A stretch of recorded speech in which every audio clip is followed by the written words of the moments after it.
Welcome back. Well, our friend Jack Meeks is back. You were on, I want to say, late March, and we were talking about government. And today we're going to have a little bit of a lesson when it comes to civics and government. So you're running for City Council at-large Group 5.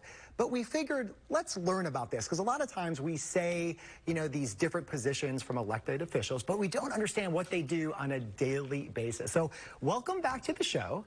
It's always great having you.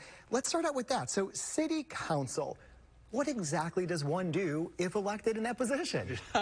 Well, exactly is a big word. Yeah, right. And I watched your previous presentation, and I noticed you talked about a circus. And sometimes the City Council or our democratic form of government can seem a lot like a circus. And yet, it's an important job, and for starters, money.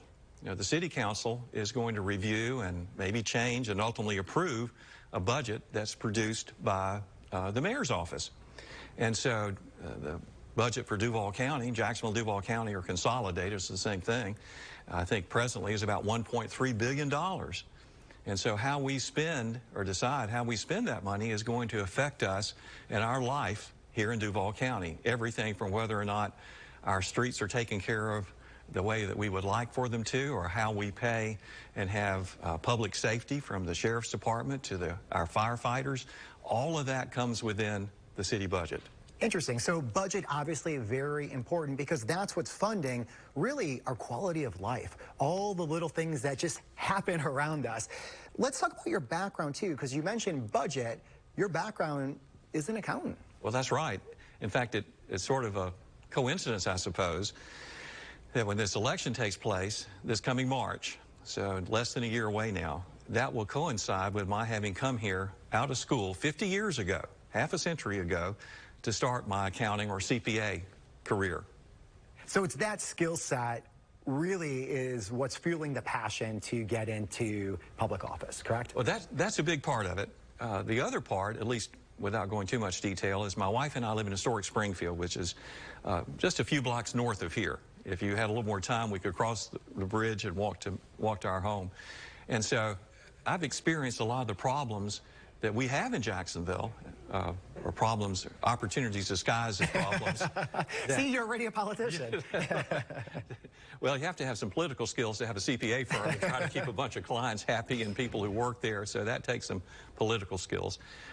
So that, having experienced those problems, I don't have the solutions to all these problems, but I've sure seen a lot of them in our neighborhood. And then certainly the finances of it, I've told people, we don't, you know, City Council has 19 members. So we don't need 19 CPAs on the City Council, but it may not be a bad thing to have one CPA. Absolutely. And one of the things you mentioned, too, you're talking about your wife. What does she have to say about all this, you know, entering politics? Well, I couldn't do it without her. I mean, absolutely that. I couldn't do it without her. And it's really interesting because when we go to events together, and particularly if there are women at the events, then I often hear, and it pleases me to hear this, that they would rather that she be running instead of me. I like that. All right. And then speaking of events, if you want to learn more about upcoming events or see what Jack is up to, go to the website, Jack Meeks for citycouncil.com. Jack, thanks again for coming on the show, connecting with us, and also explaining some things when it comes to government and civics. We appreciate it. Oh, thank you. All right. Stick around. More to come right after this.